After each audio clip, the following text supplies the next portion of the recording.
जी, Microsoft word MS office के अंदर आपके पास तीन ऑप्शन है इसको ओपन करने की। एक तो आप इसको डेस्कटॉप के ऊपर जाएं और राइट क्लिक करें न्यू के ऑप्शन। न्यू में आपको नज़र आ रहा है यहाँ पर माइक्रोसॉफ्ट वर्ड डॉक्यूमेंट, तो आप इसको ओपन कर सकते हैं। क्लिक करें तो यहाँ पर एक फाइल आपकी जो है जनरेट हो जाएगी माइक्रोसॉफ्ट वर्ड की।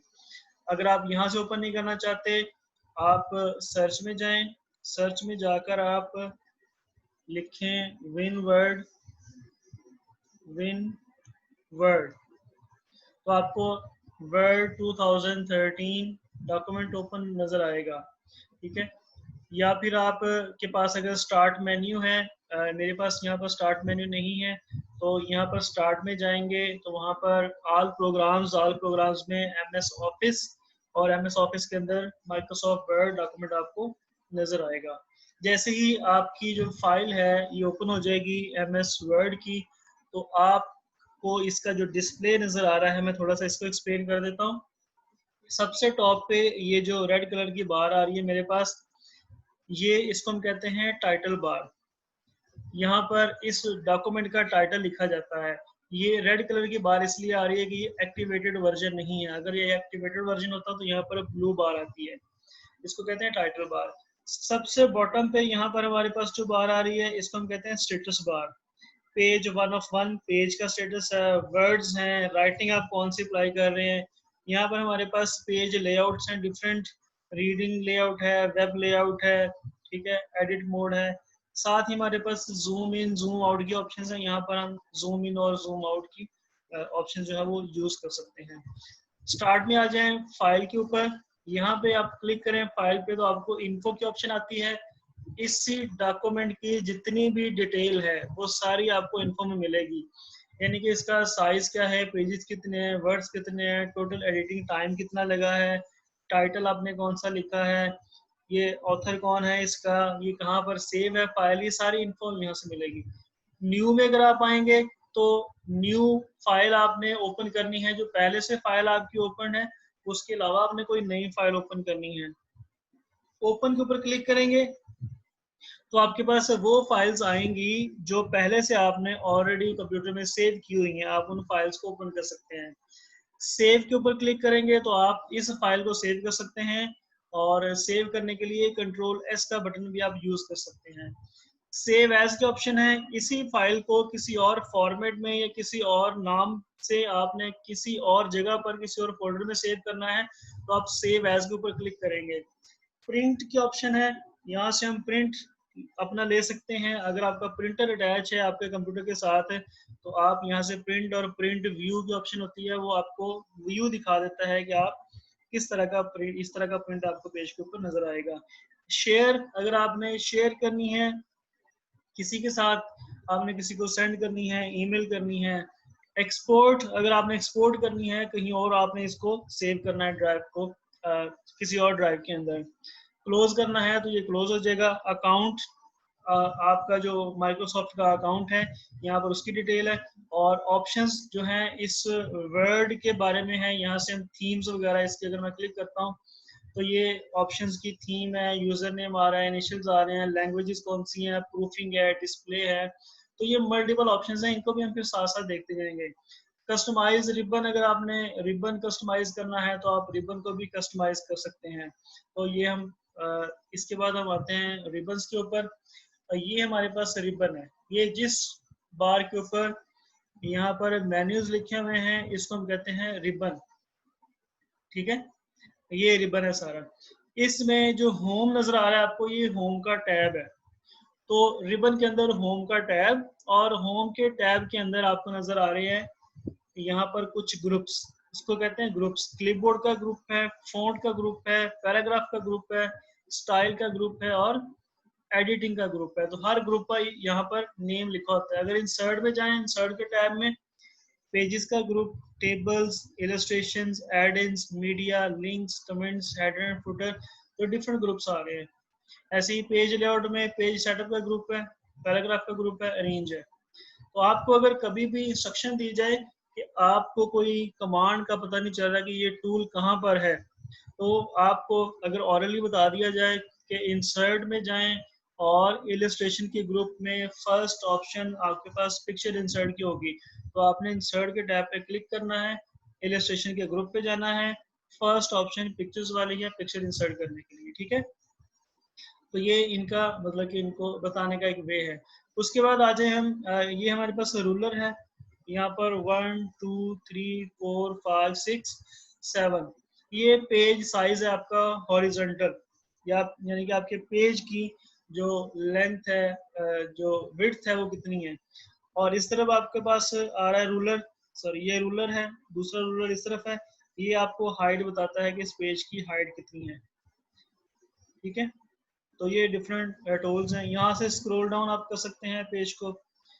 ये आपका मेन पेज है जहाँ पर आप एडिटिंग करते हैं, यानी कि आपने जो भी डॉक्यूमेंट अपना फॉर्मेट करना है यहाँ पर एडिट करना है। तो ये एक हमारे पास ओवरव्यू था इसका इंटरफेस का, माइक्रोसॉफ्ट एमएस वर्ड का इंटरफेस कैसा है। मिनिमाइज की ऑप्शंस इस साइड पे हैं, मैक्सिमाइज के ऑप्शन है और क्लोज की ऑप्शंस है हमारे पास।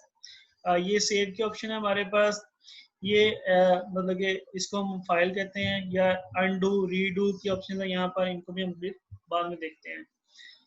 तो सबसे पहले जब भी हमने कोई भी काम हमने वर्ड के ऊपर करना है तो पहले हमें कुछ ना कुछ टाइप करना पड़ता है। तो अब अगर मैं यहाँ पर 1 2 पैराग्राफ 3 पैराग्राफ टाइप करने लग जाऊँ तो मुझे थोड़ा टाइम लगेगा। तो उसके लिए मेरे पास एक कमांड है, मैं उस कमांड को यूज करते हुए यहाँ पर रेंडमली कोई टेक्स्ट जो है वो टाइप कर लेता हूँ। ये कमांड है मेरे पास इक्वल RAND रैंड, रैंडम से निकला है, और 10,10, 10 कॉमा का मतलब है कि ये 10 पेजेस, सॉरी 10 आपके पास पैराग्राफ्स होंगे और हर पैराग्राफ के अंदर 10 सेंटेंसेस होंगे, जिसको मतलब कि जैसे ही मैं एंटर का बटन प्रेस करूंगा तो ये एंटर का बटन आपने लास्ट पे आके प्रेस करना है, यहाँ पे इधर नहीं, लास्ट पे आके एंटर का बटन प्रेस करना है आपने। तो ये मेरे पास एक रैंडमली टेक्स्ट आ गया। टोटल मेरे पास 10 पैराग्राफ बन चुके हैं और हर एक पैराग्राफ के अंदर 10 सेंटेंसेस दिए गए हैं। तो अगर मैं इतना लिखने लग जाता तो मुझे टाइम लग जाना, तो इसलिए मैंने इसको रैंडमली ले लिया। अब जब भी आपने कोई भी टूल इसके ऊपर अप्लाई करना है तो सबसे पहले आपने इसका जो टेक्स्ट है उसको आपने सेलेक्ट करना है। अब आपका जो टेक्स्ट है उसको सेलेक्ट करने के लिए आपके पास डिफरेंट ऑप्शंस हैं। अगर आपने किसी एक वर्ड को सेलेक्ट करना है तो डबल क्लिक करें उसके ऊपर। अगर आपने पूरी लाइन को सिलेक्ट करना है, ये पूरी लाइन यहाँ तक, तो आपने अपना पॉइंटर जो है वो मार्जिन एरिया में लेके आना है, ये इसको हम कहते हैं मार्जिन एरिया। तो आप देख रहे होंगे कि जब मैं पॉइंटर कहीं और लेके जाता हूँ तो ये पॉइंटर का जो हेड है पॉइंट कर रहा है मुझे लेफ्ट कॉर्नर की तरफ, और जब मैं मार्जिन एरिया में लेके आता हूँ तो ये राइट कॉर्नर की तरफ पॉइंट कर रहा है। तो जब ये राइट कॉर्नर की तरफ हो जाए तब आपने इसके ऊपर क्लिक करना है। 1 क्लिक से 1 लाइन आपकी सिलेक्ट हो जाएगी, ठीक है।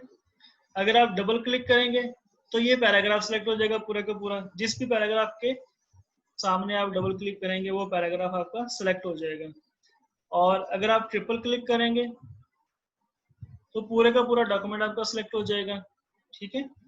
और पूरे का पूरा डॉक्यूमेंट सिलेक्ट करने के लिए Ctrl+A भी है, इससे भी हम इस पूरे डॉक्यूमेंट को सेलेक्ट कर सकते हैं, कंट्रोल का बटन +A, ठीक है। और इसके अलावा हम इसके साथ कर्सर के साथ क्लिक करके लेफ्ट क्लिक करके उसको हम जहां तक लेते जाएंगे ये सिलेक्ट हो जाएगा। या हम कीबोर्ड के थ्रू शिफ्ट का बटन प्रेस करें, शिफ्ट का बटन मैंने प्रेस किया और एरोस, ये राइट एरो से राइट साइड से, डाउन एरो से डाउन में, और लेफ्ट एरो से ये लेफ्ट एरो को अप एरो को सिलेक्ट करेगा, ठीक है। तो किसी भी तरह से आप इसको सेलेक्ट कर सकते हैं। तो सबसे पहले हम आते हैं फॉन्ट के ग्रुप के अंदर।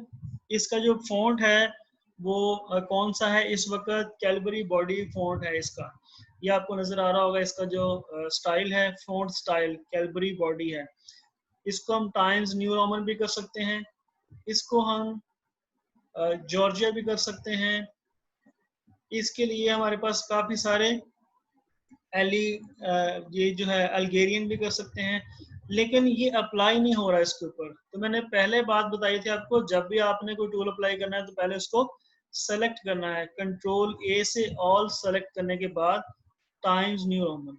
अब इसका फॉन्ट जो है वो चेंज हो गया, अगेन एरियल चेंज हो गया, अगेन अल्गेरियन चेंज हो गया। ठीक है, तो आप कोई भी यूज कर सकते हैं फॉन्ट स्टाइल जो है इसमें। देन आपके पास साइज है, यहाँ पर 11 लिखा हुआ है। अच्छा, कोई भी टूल जिसके साथ ये छोटा सा एरो बना हो, ये आपको नजर आ रहा है ना, छोटा सा एरो बना हो, तो इसका मतलब है कि इसके अंदर हमें मजीद ऑप्शंस भी हैं। मतलब कि बोर्ड के साथ एरो नहीं बना है, इटैलिक के साथ नहीं बना हुआ, अंडरलाइन के साथ बना हुआ है, तो ये छोटे से एरो पे क्लिक करें तो हमें मजीद ऑप्शंस भी नजर आती हैं यहाँ से। तो यहाँ पे आप क्लिक करेंगे तो आपको डिफरेंट साइजेस जो हैं वो नजर आएंगे। तो ये आपका टेक्स्ट का जो साइज है वो है, कंट्रोल ए के बाद आप इसमें से चूज कर सकते हैं जो भी साइज आपने रखना है इसका। या फिर आपके पास यहाँ पर दो एज बने हुए हैं, इनमें से आप साइज को डिक्रीज या इंक्रीज कर सकते हैं। ठीक है, अब ये मैंने जिस वर्ड के ऊपर क्लिक किया हुआ था ये उसी को डिक्रीज कर रहा है, इंक्रीज कर रहा है। और अगर मैंने सारे का साइज जो है ये डिक्रीज इंक्रीज करना है, चेंज करना है, तो कंट्रोल ए के साथ ऑल सेलेक्ट, और जितना भी डिक्रीज करना चाहते हैं आप, ये आपको उसका रिक्वायर्ड साइज मिल जाएगा यहाँ से। साथ ही मेरे पास ऑप्शन है ए और उसके साथ स्मॉल ए लिखा है, इसको हम बोलते हैं चेंज केस। अच्छा, एक चीज और बता दूं आप लोगों को कि अगर किसी टूल का नाम आपको ना पता चले, किसी टूल के फंक्शन का ना पता हो, तो उस टूल के ऊपर पॉइंटर लाकर आपने छोड़ देना है। जैसे ही पॉइंटर लाकर छोड़ेंगे, आपको उस टूल का नेम जो है, जैसे चेंज केस है, और नीचे उसकी definition, change the selected text to upper case, lower case और अदर कॉमन कैपिटलाइजेशन, वो साथ में बता देगा फंक्शंस भी उसके। तो आपने क्लिक करना है इसके ऊपर। अगर इसको सेंटेंस केस में लेके आना है तो क्लिक करें, सेंटेंस केस में आ जाएगा। सेंटेंस केस कौन सा केस है आपके पास? सेंटेंस केस में जो आपका एक सेंटेंस है उसका फर्स्ट लेटर जो है वो कैपिटल होता है। अगर आप उसको लोअर केस में कन्वर्ट करना चाहते हैं तो उस डॉक्यूमेंट के तमाम लेटर्स जो हैं वो लोअर केस में आ जाएंगे, और अपर केस में कन्वर्ट करना चाहते हैं तो डॉक्यूमेंट के तमाम लेटर्स अपर केस में आ जाएंगे। कैपिटलाइज ईच वर्ड पे क्लिक करेंगे तो हर एक वर्ड का फर्स्ट लेटर कैपिटल होगा, जिस तरह के उसने यहाँ भी आपको बताया हुआ है, कैपिटल का सी, ईच का ई, वर्ड का डब्ल्यू, हर एक का। अब देखें जरा, ये powerful way to help you prove, हर एक लेटर का फर्स्ट लेटर जो है वो कैपिटल है। उसके बाद आपने टॉगल केस पे आ जाना है। तो टॉगल केस में देखें, आपको वो शो भी करवा रहा है, टी जो है यानी फर्स्ट लेटर जो है वो स्मॉल है, बाकी सारे कैपिटल हैं, यानी कि ये कैपिटल ईच वर्ड का ऑपोजिट है। तो जैसे ही इसके ऊपर क्लिक करेंगे तो ये जो मैंने वर्ड सेलेक्ट किया था सिर्फ उसी को चेंज किया कंट्रोल ए के साथ, टॉगल केस। ठीक है, तो ये सब के उसने फर्स्ट लेटर जो है वो स्मॉल कर दिए हैं और बाकी सारे जो लेटर्स हैं उनके कैपिटल कर दिए। अगेन मैं सेंटेंस केस में आ जाऊंगा, ये मैं सेंटेंस केस में आ गया हूँ। ठीक है, तो ये मेरे पास अब सेंटेंस केस है। देन मेरे पास बी बोल्ड के ऑप्शन है। बोल्ड के लिए कंट्रोल प्लस बी भी हम यूज कर सकते हैं, और जिसको भी हमने सेलेक्ट किया है, अगर मैंने इस लाइन को सेलेक्ट किया है, मैं बी पे क्लिक करता हूँ, ये बोल्ड हो जाती है। या मैंने ये वर्ड सिर्फ बोल्ड करना है, ठीक है, ये भी मैंने बोल्ड करना है। तो बोल्ड के ऑप्शन हम क्यों यूज करते हैं? बोल्ड के ऑप्शन हम इससे यूज करते हैं, जो वर्ड है उसको प्रोमिनेंट कर दिया जाए ताकि आपका जो फोकस है वो उसके ऊपर आए। ठीक है, देन हमारे पास इटैलिक आई, ये मैंने सेंटेंस जो है एक सेलेक्ट किया है और आई के ऊपर क्लिक किया है, तो आपने देखा होगा कि इसके जो वर्ड्स हैं वो थोड़े से स्लोप पे आ गए हैं, इटैलिक यानी कि इटैलिसाइज हो गए हैं। तो हम इटैलिसाइज क्यों करते हैं इटैलिक को? ताकि उस मतलब कि लाइन या उस सेंटेंस या उस वर्ड के ऊपर आपका मजीद फोकस, बोल्ड जो है वो मतलब कि बहुत ज्यादा फोकस करने के लिए, इटैलिसाइज जो है उसको एम्फसाइज करने के लिए। देन साथ ही हमारे पास अंडरलाइन के ऑप्शन है। अगर हमने किसी लाइन को, वर्ड्स को अंडरलाइन करना है, हम उसको चूज करेंगे और यू पे क्लिक करेंगे यू से भी हो जाएगा, कंट्रोल प्लस यू से भी अंडरलाइन हो जाएगा। फिर आप हमारे पास फर्दर जो ऑप्शंस हैं, डबल अंडरलाइन है, थिक अंडरलाइन है, डॉटेड, डैशेस, तो डिफरेंट तरह के हमारे पास अंडरलाइंस की ऑप्शंस मौजूद हैं। डबल अंडरलाइन करना है आप इसको यूज कर लें। इसके साथ ही हमारे पास A B C strikethrough आ रहा है, उसके ऊपर लाइन लगी हुई है स्ट्राइक थ्रू।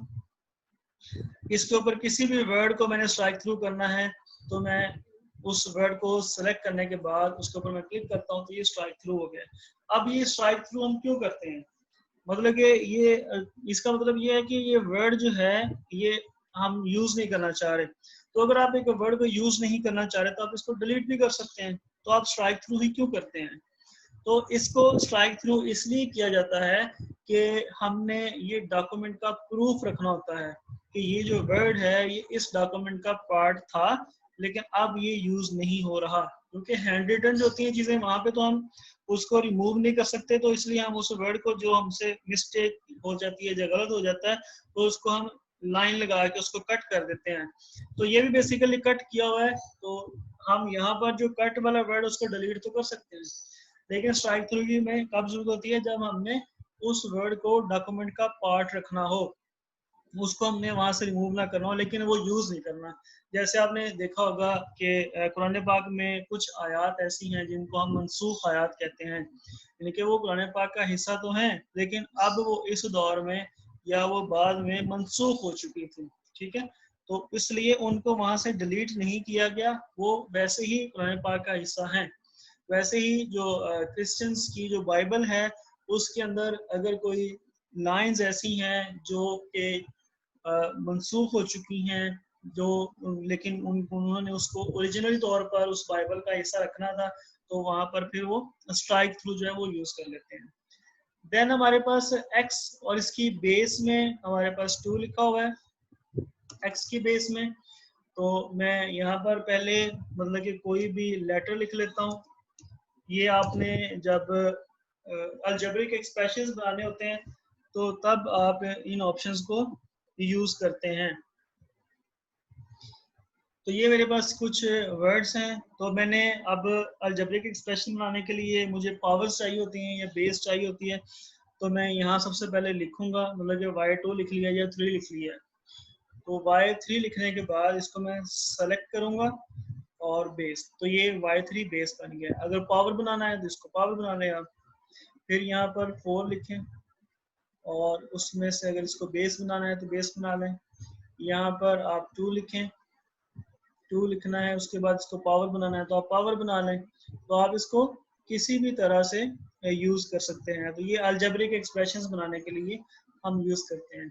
इसके साथ ही ए लिखा हुआ और ये ए ग्लो हो रहा है, इसको हम टेक्स्ट इफेक्ट्स एंड टिपोग्राफी कहते हैं।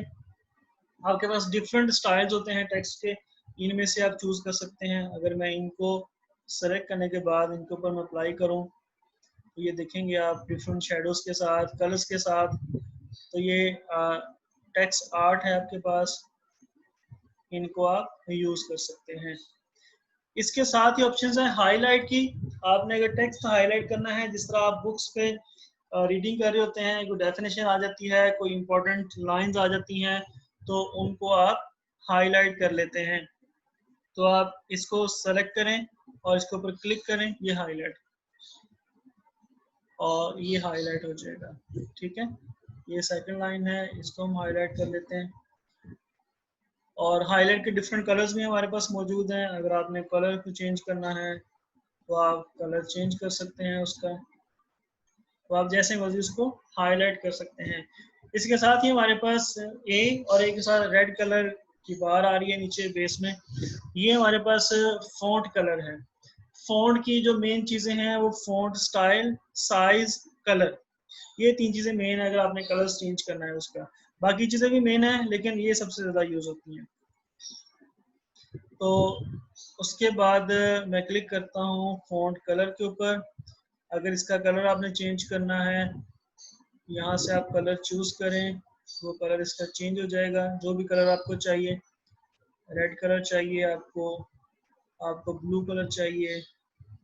अगर आपको इनमें से कोई कलर पसंद नहीं है तो आप इसको सेलेक्ट करके मोर कलर्स के ऑप्शंस पे आप क्लिक कर सकते हैं। यहाँ पे आपके पास डिफरेंट कलर्स हैं, जो भी कलर आप चूज करना चाहें वो आप चूज कर सकते हैं। या कस्टम कलर्स, कस्टम कलर्स में आप खुद से कलर्स बना सकते हैं। आपने ग्रीन और ब्लू का मिक्सचर बनाना है कलर, आपने येलो कलर बनाना है, ठीक है। तो ये डिफरेंट, इनमें से आप कोई भी कलर जो है वो चूज कर सकते हैं। या आपके पास कलर्स हैं और उनके नंबर्स हैं आपके पास, रेड ग्रीन और ब्लू RGB कलर्स हैं। तो RGB जो कलर्स हैं इनके जो रेशोज हैं आप उनको सेट कर सकते हैं यहाँ से। तो ये भी कलर आप चूज कर सकते हैं जी। तो ये आज हमारा फ़ॉन्ट का ग्रुप जो है उसमें हमने सारी चीज़ें देख ली। इसमें जितना भी था ये फ़ॉन्ट का ग्रुप।